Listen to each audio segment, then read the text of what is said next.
Greetings.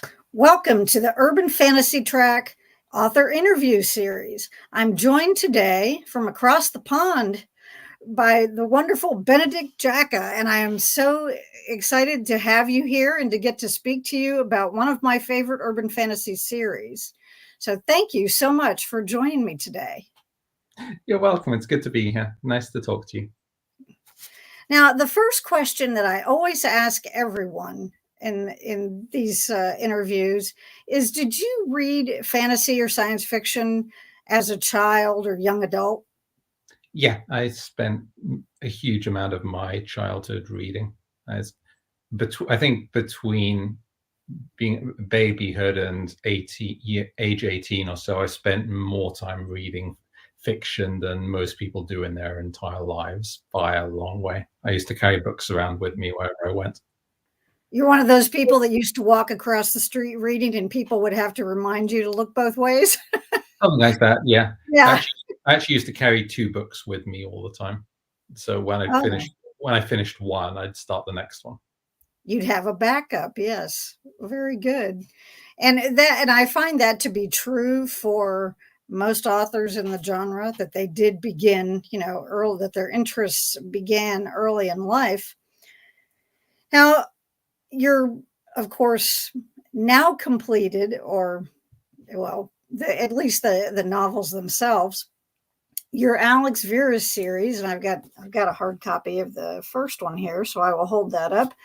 And what I wanted to do first of all is I wanted to mention the covers of this series. That those are just fabulous. And the first several books I had read before ever actually making it to Britain. And then when I finally got to go, I was like, oh, look, but after being in London a couple of times, it's like, oh, look, there's so-and-so. And that. So I have always appreciated that, and the way that they're a little bit different too. But can you, just in case there's someone watching this who is unfamiliar with the Verus series, can you give us just a brief elevator pitch as to what is the series about? So if it's an elevator pitch, I normally start by saying it's an urban fantasy series. And because 9 out of 10 people I talk to don't know what urban fantasy is, I then have to explain what urban fantasy is. So usually I explain it as a grown-up version of Harry Potter, which gets the message across. Magic, Right. supernatural creatures in a modern city, that kind of thing. I suppose I'd have to do a different elevator pitch if I was talking to someone who knew about urban fantasy, but in practice that never happens because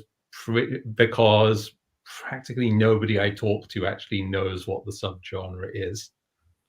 Oh, wow. So while I've got lots and lots of experience with explaining it to people who don't know anything about the genre, I've had very little practice with talking with explaining it to people who do know about okay. Well, if you had to describe Alex to someone, then how would you do that? In terms of maybe say from when the series begins, because it's very different by the end. But in the beginning, how would you describe Alex to someone who'd never read it before? I suppose if I was explaining it to someone who did know a bit about it, I'd probably lean on the diviner aspect. That Right. he's a divination mage, aka probability mage, aka diviner. His particular ability is that he can look into the future and see the immediate consequences of actions that he takes. And other magic users exist in the setting. All of them have their own specialties. It's a setting of magic users, but they're all specialists rather than generalists. I've heard it compared to chess pieces. In that everyone can do a particular thing, but they can all do different things from each other, and no one can do quite the same thing. Oh, okay. I hadn't thought of it that way before, but that's actually a very good way to think of the approach that you took there. Now, one thing that, without giving away any distinct spoilers for those who haven't gotten to the end of the series yet, I I did want to ask you about this one thing, that the series definitely takes a darker turn beginning. I mean, there have always been things that have happened throughout the series. That's fairly typical for urban fantasy anyway, that, you know, are of a darker nature. But this series really took that turn beginning, I think, with Fallen. And what my question for you is, was that, did you plan that early on, or did that just kind of happen as the series progressed? It mostly just happened. I mean, I've told this story before, but when I wrote the first book, I wasn't planning for it to be a series at all. And Huh? when I wrote books 2 and 3, I still wasn't planning for it to be a long series at all.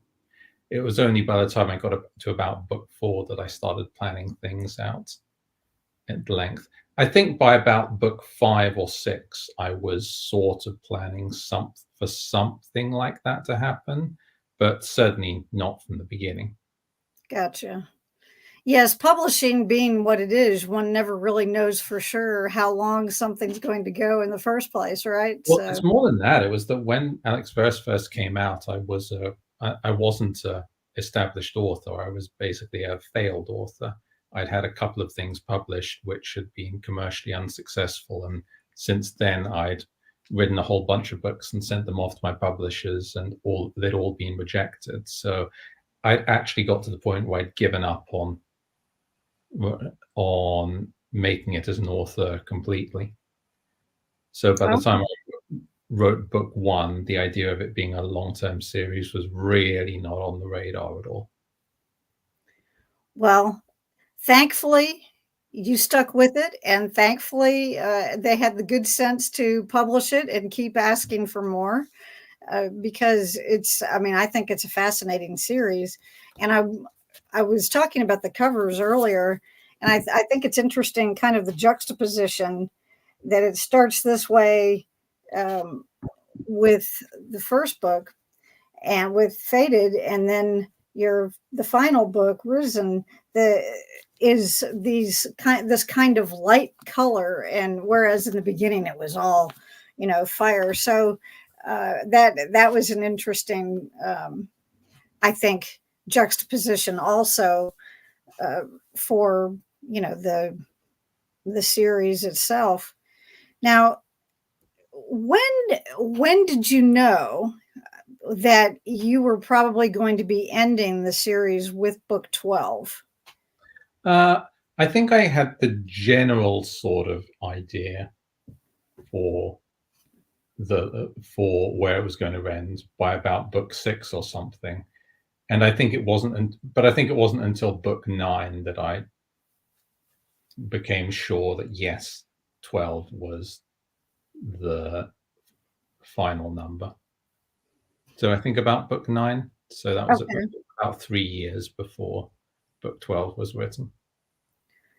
I've spoken with a few other people who'd had to, who were ending long running series. And that's that seems to be about the point where it's a few before the end. And is it kind of the feeling that you, you, you kind of believe or feel as though it's going to take that many to wrap things up? It's going to be, okay, it's 3 more.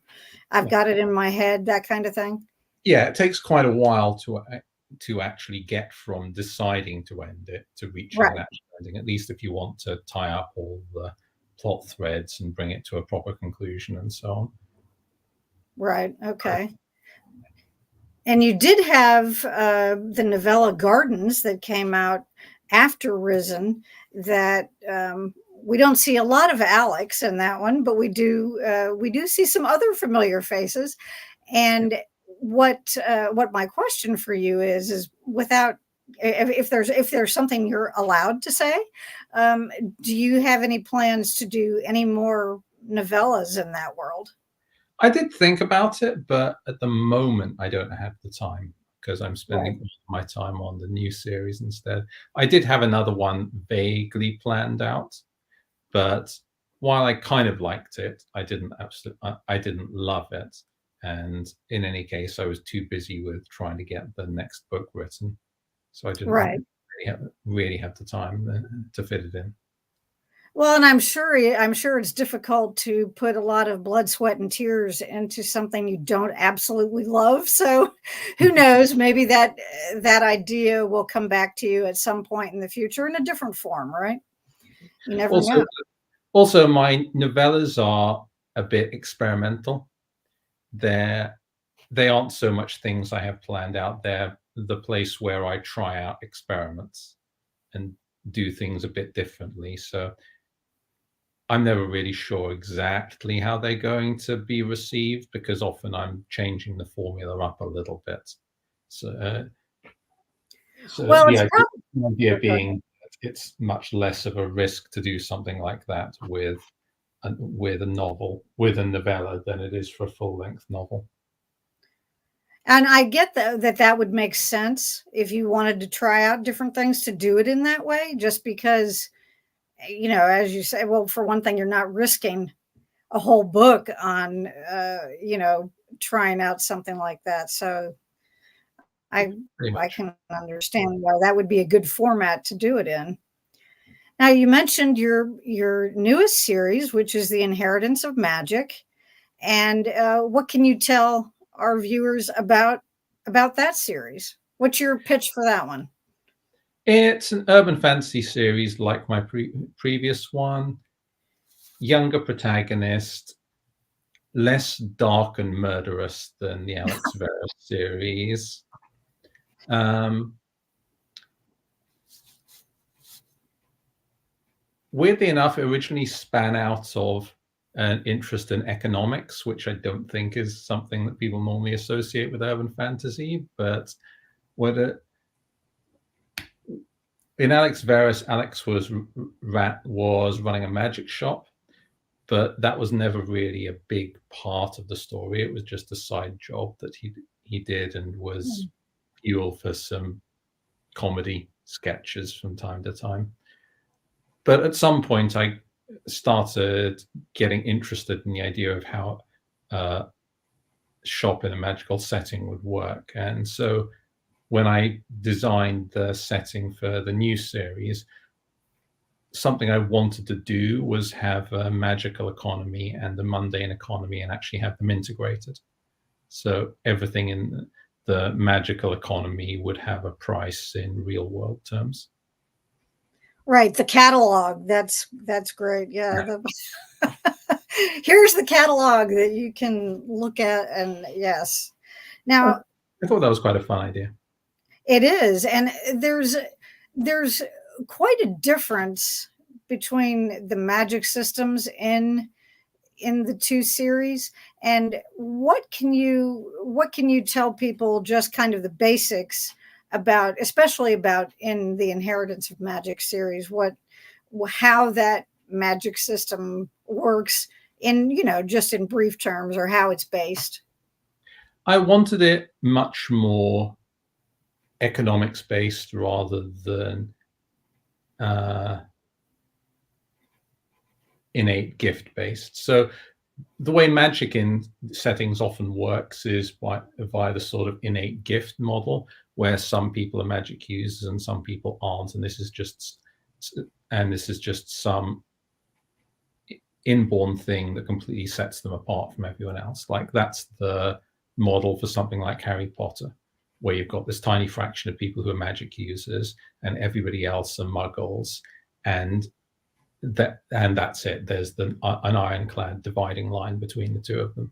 I wanted to do a setting where magic was something that could be to a certain magical abilities were something that could be to a certain degree bought and sold. So you could actually order magical abilities out of a catalog like you were shopping for superpowers, that kind of thing. Yeah, I like that, shopping for superpowers. And then I spent a long time working out the details of it. Yes, because it's very it is very detailed, and you even have a glossary at the end of the first book describing, you know, for people to be able to look at and see, okay, this is what this means, this is how this works. At least I believe in the I have a an an arc of the first one, so I that's where the glossary was before the book was printed. Is that where it came out in when the printed version? Yeah, it's supposed to be at the end. I'm never actually sure how many people read these sorts of things, the glossaries, but I found it interesting to do, and I figured that even if only like 10% of readers find it interesting, that's still probably worth it because everybody else can just skip it if they don't care. Right, right.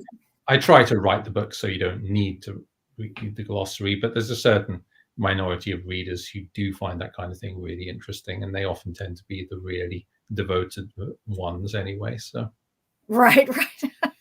So hear that, folks. If you like the glossary, you're going to find a good one there. Well, what I appreciated about that one is that it sort of reinforced what I thought. You know, it was like, okay, well, I did have these things straight then. So that was a good feeling to know that, oh, I did it. good. Now, That's helpful actually. yeah. Now, what would you say are some of the major differences between the characters of Alex and Stephen, and in what ways are they most alike? Biggest difference, the obvious one, is that Alex is much older and more experienced than Stephen is. So in Alex's case, you meet up with him when he's sort of in the middle of his story arc. He's gone through his training and apprentice phase, and then he's gone through his wandering journeyman phase, and now he's settled down and is living a relatively quiet life, and that's when trouble starts showing up. Whereas in the case of Stephen in his series, he's still relatively new and inexperienced with how the magical world works. So it means the reader, learns about things at the same time as. So that means the dynamics very different. It's actually more pronounced than that because of Alex's magic type and his particular history, he actually knows more than would be normal for a mage of his age. So whenever some random weird thing pops up in the Alex Verus series, Alex is usually like, yeah, I know what that is, and then we'll describe it as an aside in a paragraph or so before Right, the story goes on. Whereas when something weird pops up in the new series, in Stephen's series, his reaction is normally, I have no idea what's going on, and he has to find out about it from someone or other. right. And he makes that decision that the only way, or when some trouble starts with him, and I'm not giving a lot away, folks, because this happens early in the first book, he just makes that decision. He says, okay, I need to find out more. And what's interesting as a reader is that every time he finds out something and he feels as though, oh, good, now I understand that. Well, then he finds out there's something else he doesn't know about. And so it just keeps peeling it back. And so that makes it satisfying for us as well, I think. And even though you do think to yourself, well, wait a minute, let's let Stephen take a nap or something.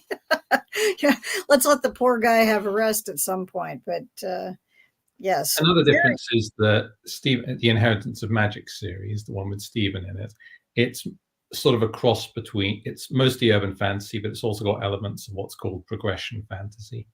All right. Okay. Right. Where a focus of the story is the protagonist learning things and growing stronger and more capable. Right. They're not automatically infused. Whereas Whereas in the Alex Verus series, that's less the case. I mean, he does still learn and grow over the course of the series, but purely in terms of his abilities, he's pretty much he's already an expert. If Right. he's Now, do you feel as though they have any characteristics in common aside from being magic users? Do you think that they anything about their character, some personality? things in terms of broad personality type, they're both sort of the INTJ type, quite Mhm. quite it, it introverted and analytical and uh, strategic and long-term focused and quite self-disciplined. Gotcha. And that's the biggest one, honestly. And I mean, they're obviously different people, but broadly in terms of personality type, I think you could see some similarities. Their histories are very different, though, and that means they react to things in different ways. Right. Yes, very different backgrounds. Although the way things are going for Stephen, he may end up being in the in some of the similar situations, right? In some regards. Now, out of your two series, who have been some of your favorite secondary or recurring characters to write? Let's see. For the Alex Verus series, Luna was fun because she was one where it actually went from one extreme to the other. For the first one or two books, I actually found her quite difficult to write, and I often wasn't that satisfied with her scenes. And then gradually, over the course of the middle books, I got a lot more practice with writing her. And by the latter half of the series, she was actually one of my favorite characters to write. Oh, So that one I enjoyed just because it was nice to have that transition to go from a character that was really difficult to write to one that I really enjoyed writing. Other ones, a character who shows up right at the end, the AI character November. I found oh him yeah, fun. I would have liked to do more with him actually, but because he showed up so late in the series, that limited how many scenes he could right. really be put in. Well, maybe But he'll get his own novella at some point, huh? That would be kind of fun. Yeah, I know I'm going to be thinking about that one. What about antagonists? I don't want to necessarily say villains because sometimes people turn out to be, they might be antagonists and not, without being specifically villains as such. you mean Who have in the been some of, yeah, which ones have been some of your favorites to write? let's see, of out of the various ones, Cinder was always fun to Hmm. do, although he isn't really an antagonist after you get past the first half of the book, half of the series. I mean, for one who actually is an antagonist, I quite liked writing Morden Mm,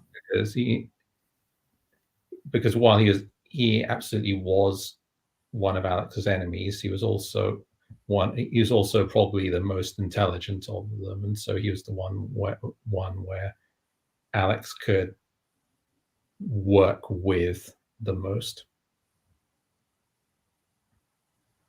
right, and you also got a sense with him that he wasn't always out to get somebody else. He was always out for himself. So if if it worked to his advantage to be, to be nice to somebody, that he could be nice too. So or at least helpful, I guess you could say.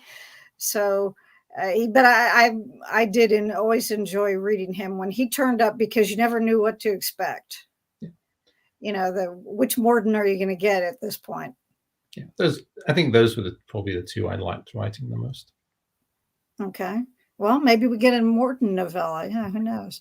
Uh, now, if one of your characters, or if either you could do it for your both Alex and Stephen, if they were going to show up in another urban fantasy series, just either for a scene or for a chapter, or to make a guest appearance somewhere, where do you think they would have the most fun or do the most good? What would be the most fun for you, I guess? That's difficult. You mean what other setting?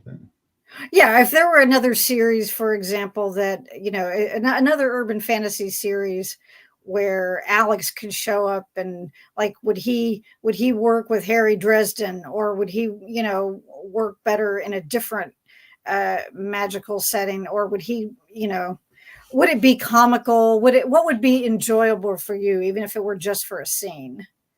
Mm.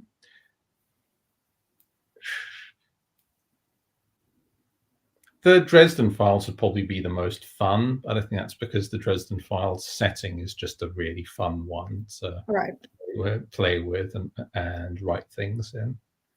And I think he'd fit in reasonably well to that in his own way. There are probably others, but none that come to mind off the top of my head. Right. Well, there are some similarities between them as well, I think, in terms of personality. So that would be an interesting interaction to see, for sure. Now, out of all the books you've written so far, do you have a favorite? The What's last three books in the Alex Verus series are my favorites, probably. Oh, okay. It's 10, 11, 12. I mean, I like bits of lots of my books, but numbers 10, 11, and 12 out of the Alex Verus series, I think, are the best ones, and they were probably the most fun to write, and they're also the ones I'm happiest with looking back on them. Oh, okay. There were a lot of individual scenes that I really enjoyed from them, and I also felt by that point as if I'd kind of solved how to write an Alex Verus novel, and I knew how to do it well. So I think they were the ones I did the best job with. Oh, okay. Well, you certainly pulled no punches, took no prisoners in those last three books as well. But you know, I made the comment earlier about those three books being of kind of a darker nature than much of the rest of the series, at least to me, at least for a longer period of time. You know what I'm saying? For the duration of the books, pretty much, as opposed to being just sections. But there's a lot to be said for when you have characters that are in a situation with such high stakes. You have to make those decisions, I'm sure, to have to have those things happen. I'm sure that there have been a few incidents that you've heard from fans about, saying, "Why did you do this?" I know that happens to all authors, and hopefully you haven't had it too bad, but I can imagine it has happened at least once in a while. It did, although I think in the case of the Alex Verus series, that mostly happened a lot earlier. The big Oh, turning point book, as far as that went, was book 4, Chosen. oh, okay. I think the people who would have been really upset with the darker elements of the last three books, they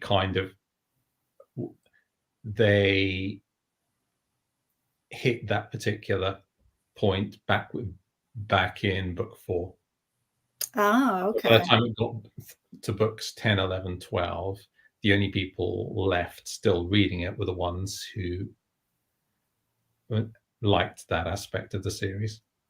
So I've never had very many complaints about the darker aspects of the last three books.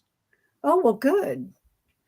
So and I think it's that's a good point. It's if you let people know a little bit earlier, okay, this is this is what I can do. Y'all may be getting more of this later on. Yeah. You gave people fair warning. And I just know when I was reading Fallen, there were several times that I was just like, oh, did that really happen? you know, is this particular character ever going to come back, or whatever? And it was, yeah, uh, it was a lot of food for thought. Let's put it that way.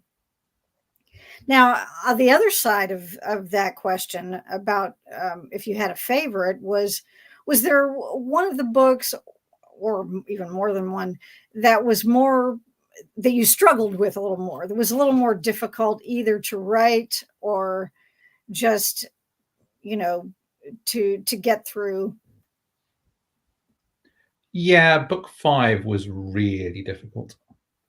Oh, Uh, the thing, because it probably doesn't show that much, but book 5 was the one where I was making a whole bunch of decisions on where the long-term story was going to go.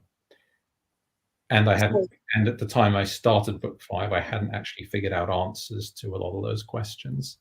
So the result was that book 5 was really difficult to write, and it got rewritten very heavily over a very long period. So it got more rewrites and more edits than any other book apart from book 1. okay. Yeah, so There, it and was that's the most difficult by a long way. and that's interesting that that occurs not quite at the halfway point of the series, but still it's in that ballpark sort of. Yeah, And because because that's around the point where I was deciding what the long-term direction of the series was going to be, where it was going, how it was going to end, and so on. And at the time I started book 5, I hadn't figured out those questions. And by the time I finished the last edits uh, on book 5, I'd mostly figured out the answers. gotcha. Well, that brings up another question. That's a good segue. Is Do you, as a general rule, do you plot things out, or do you just plot out generalities and then things kind of happen as you're going, or what is your approach like for Usually, it? when I'm writing the beginning of a story, I'll design things with a lot of potential and branches, sort Mhm. of directions they can go in. And then later I'll choose some of those, find some that work and some that don't. And it's usually only by the time I get to around the halfway point that I figure out where the direction things are going. And it's only by the time I get to about 3/4 of the way through that I make the final decisions on how things are going to end. Oh, okay. So you've got kind of guideposts, but not necessarily a GPS map. Yeah, something like that. Yeah. But but in particular, in particular uh, with the early books, I'll at the beginning, I'll have sort of directions in mind to go, but I Mm. won't have decided where they're going to finish. That's a better way to put it, I think. Oh, okay, gotcha. What the end point might be for that particular incident or Yeah, scene exactly. or story. Okay.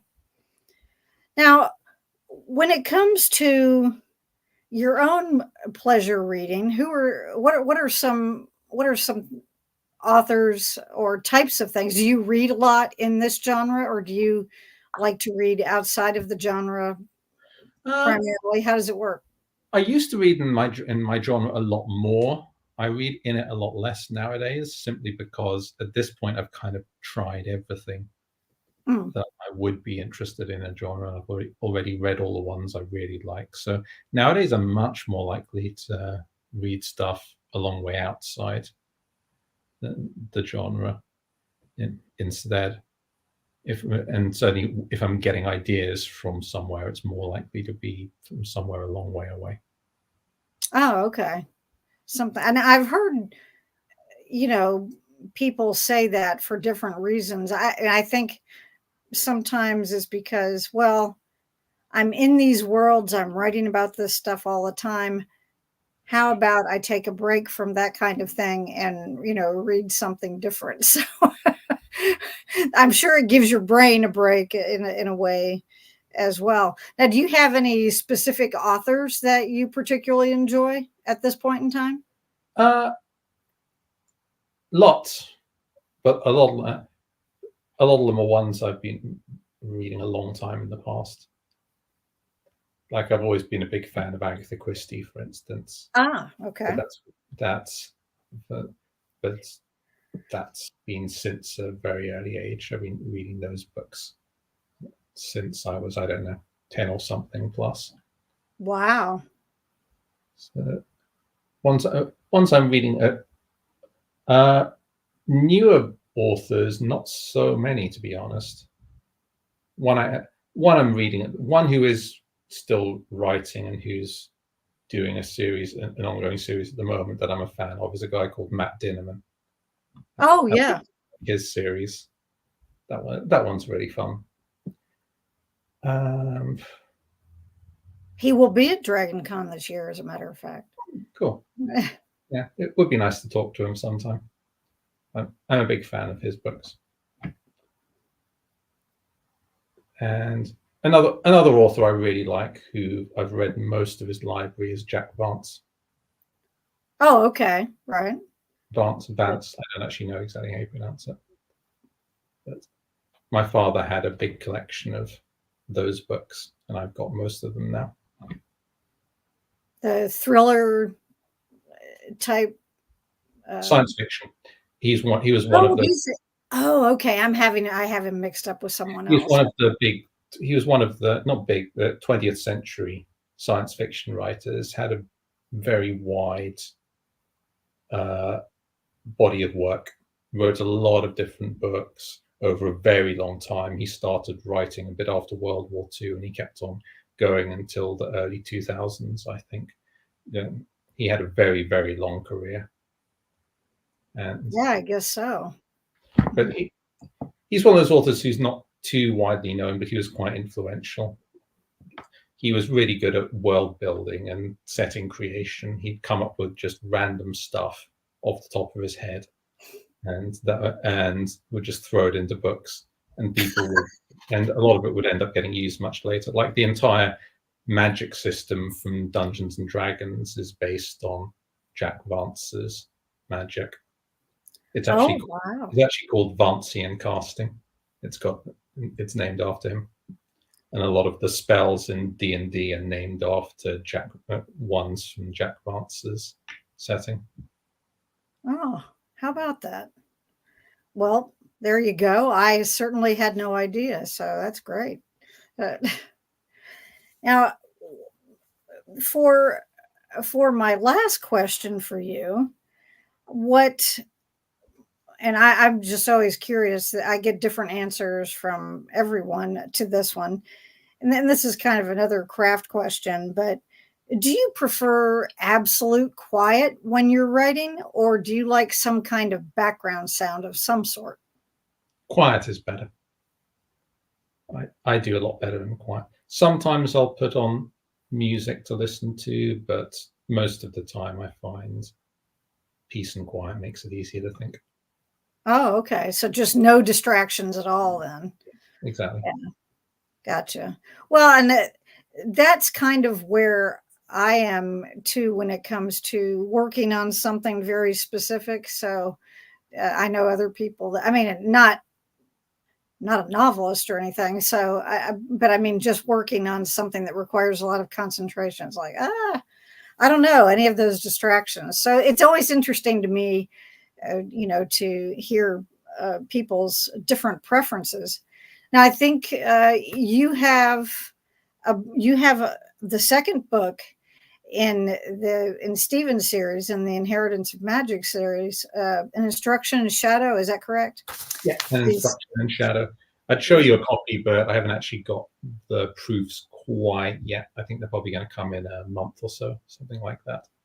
Because that's due out in October, correct? Yeah. So year. Just in time for Halloween. There you go, Yes, folks. I think they just released the paperback of the old one. That's a new one I've got. That's the closest I've got. They just brought out the paperback version before it was a hardback, which is really pretty. Yeah, it is. It's beautiful. They put gold foil on this one. Yeah, fancy. I like it. Prior to that, the UK edition was hardback, which is actually the first time I've ever been published in hardback in English, which I was really happy about. Yeah, oh, that's true. That's true. Yes.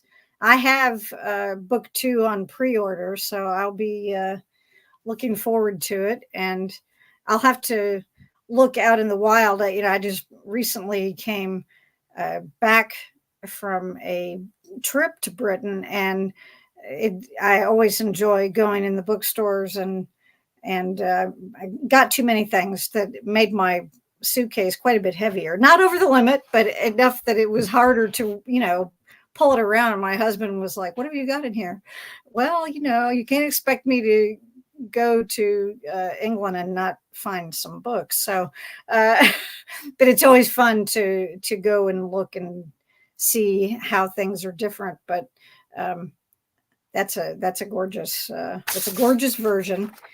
But I do want to thank you, Benedict, for joining me today. This was so much fun to talk to you. I've been a fan of the series ever since it began, and when I found out that it was going to be ending, it's one of those things where you think, well, you want somebody to feel as though they're going out while things are still popular and being able to end it on your own terms. So I'm glad that you were able to do that. And for any of our viewers who are unfamiliar with either series, you need to get right on that and get a hold of this series because it's wonderful. And I think, I enjoyed reading it because you actually do use real life locations, some of which became more meaningful to me after going to visiting England the first time. And it was like what you do with the war rooms is amazing. I just thought that was, I thought, what a great idea. So, a lot of the setting locations in the Alex Verus series are just places I visited or grew up around. So they're ones I'm very familiar with. Right. And but I think it intensifies that feeling of it being urban fantasy, because that, to me, one of the hallmarks of it is that real world feeling. And I think you pull that off really well especially through the use of, places that actually exist. So yeah, I was making this list of, okay, I need to, when we go to London again, these are all the places I need to go through and see. Find out if of course I know they're not going to look the same, or they're not going to have a magical spider, or they're not going to have, but just the idea that there were actual locations that you used. I really like that. It really, for me, brought everything home. But thank you so much for being here. Thanks to all of our viewers for watching. And I wish you all the best. And I hope that one of these days get to meet you in person. Oh, thank you very much. Yes, it would be lovely to meet in person someday. Yes. Well, take care. Thank you.